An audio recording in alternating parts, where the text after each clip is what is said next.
Picture this. An elderly woman walks alone down a quiet village lane at dusk. The hedgerows are damp, the last of the autumn light is draining from the sky. Behind her, footsteps, measured, deliberate, maintaining a fixed distance. Someone is following her, and she knows it. In most mysteries, that's where the danger starts. But in a Miss Marple story, that's where the solving starts. Because the real mystery here isn't who's behind her on that lane. It's what happened 37 years earlier, a secret buried so deep that an entire village forgot it was even there. A young woman vanished from St. Mary Mead.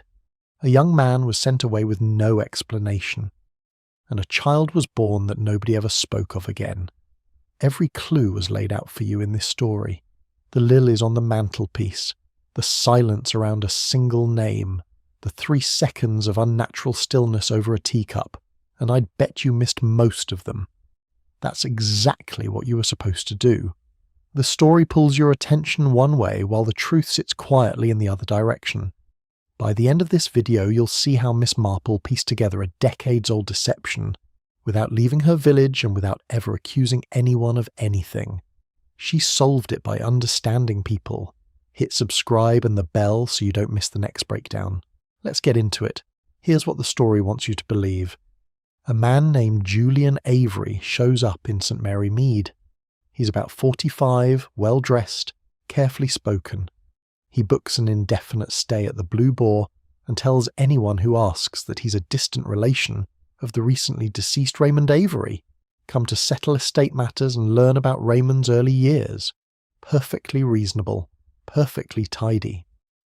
And that word, tidy, is your first warning sign. The story frames Julian as a respectful outsider doing due diligence on a dead relative. Most readers accept that because it's comfortable.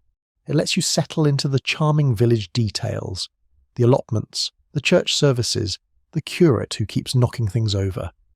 But the story is already misdirecting you.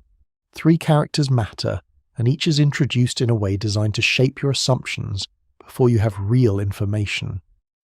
Julian is presented as cautious and restrained, a person accustomed to withholding more than he says.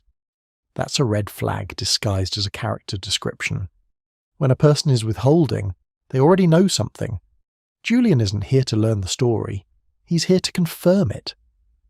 Mrs. Eleanor Price is introduced as the model village pillar, committees, charitable appeals, church flowers, visiting the sick.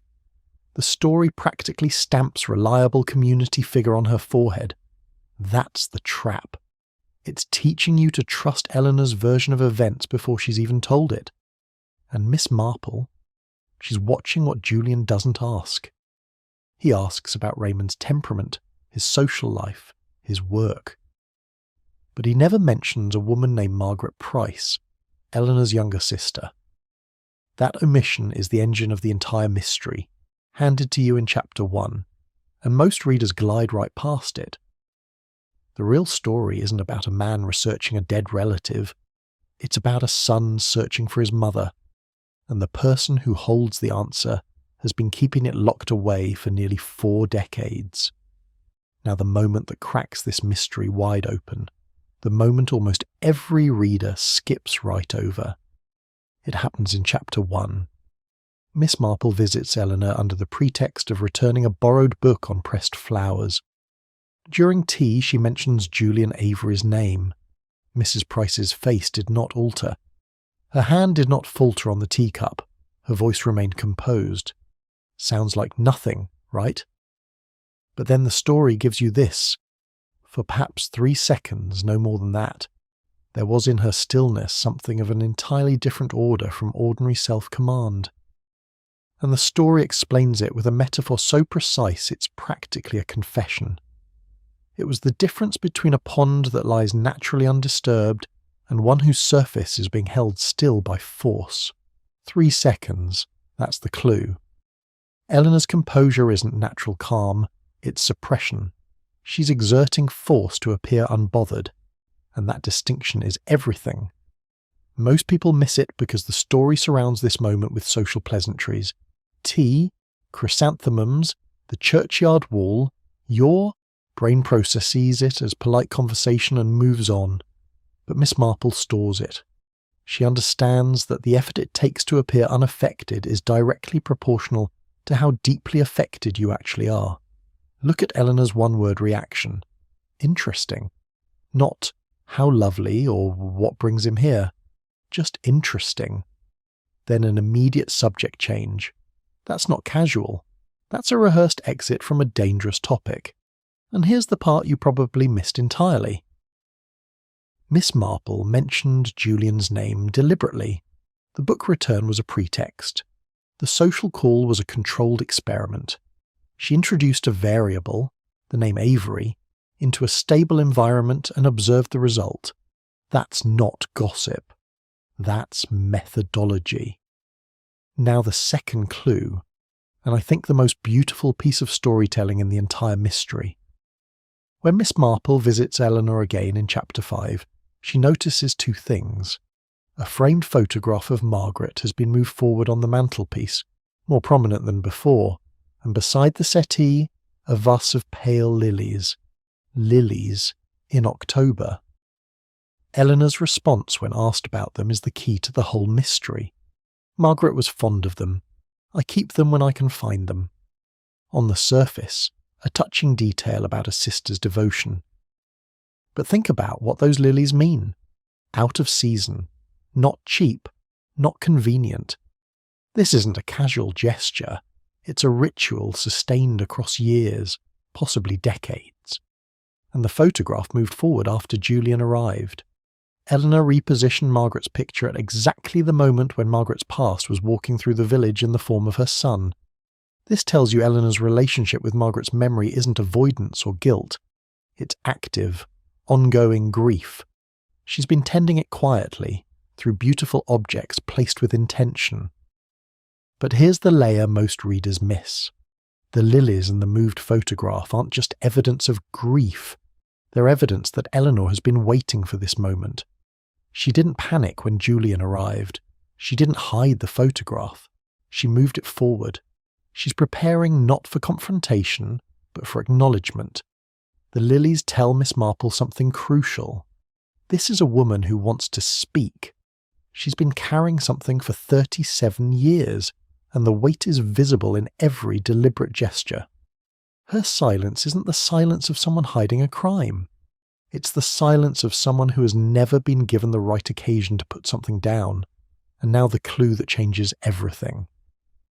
In Chapter 7, Miss Marple recalls a scene from 37 years earlier at Compton Worthy railway station. Eleanor standing beside Margaret with a travelling case at her feet. Raymond Avery standing 6 or 8 feet away, close enough for speech, far enough to be neither included nor excluded. Miss Marple couldn't hear the words, but she watched the gestures. Raymond made some kind of appeal. Eleanor's chin lifted. Closure, not refusal. And Margaret stood perfectly still, gazing into the middle distance with what Miss Marple describes as resolved quietness. Most readers interpret this as Eleanor's triumph, successfully separating the lovers, but Miss Marple reads it completely differently. She focuses on Margaret's stillness and draws a distinction that rewrites the entire story. It was the stillness of a person who has already made a decision and is carrying it through. That is an entirely different condition from the stillness of someone for whom a decision has been made. Margaret was not passive. She had already decided, before the platform, before the train, before Eleanor arranged anything. Margaret chose not to tell Raymond about the child. Margaret chose to leave. Why? She may have believed Raymond would stay out of duty rather than love, and she couldn't bear that. She may have wanted the child to begin life free of adult complications. Or, and this cuts deepest, she may simply have loved him too much to keep him by means of an obligation he never consciously chose. That's not weakness. That's extraordinary courage from a woman the village consistently underestimated because she was quiet. And here's where the real tragedy lives. Not in the separation itself, but in what happened to the story afterward. Eleanor, being Eleanor, took charge of everything. The departure, the cover story about Margaret leaving, for health reasons. The adoption arranged through an intermediary. The village narrative that was supplied, accepted, and never questioned again. She managed the situation with the same brisk competence she brought to parish committees and charitable appeals, and in the process she also managed Margaret's agency right out of the historical record. Over 37 years of retelling, Eleanor's management became the story. Margaret's choice disappeared inside it. When people remembered the events at all, they remembered Eleanor's version, the protective older sister who stepped in when her fragile sibling couldn't cope. Nobody remembered that Margaret had stood on that platform with the stillness of a woman who had already decided. Nobody remembered because Eleanor had arranged things so completely that there was nothing left to remember differently. Eleanor didn't steal her sister's choice. She organised everything around it so thoroughly that the choice became invisible, even to Eleanor herself.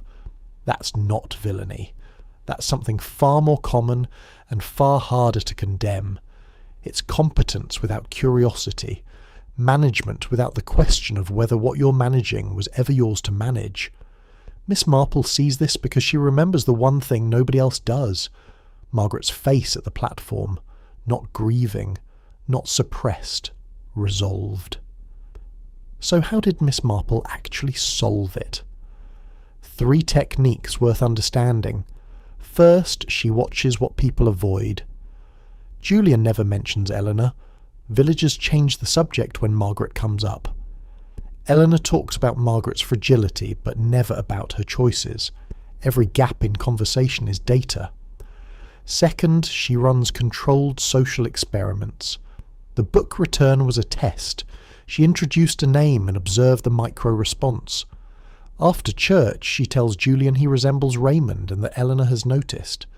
She feeds information to one party and watches how it changes the other. Social triangulation performed over tea and pleasant walks. Third, she reads the difference between similar-looking emotions. Natural stillness versus suppressed stillness.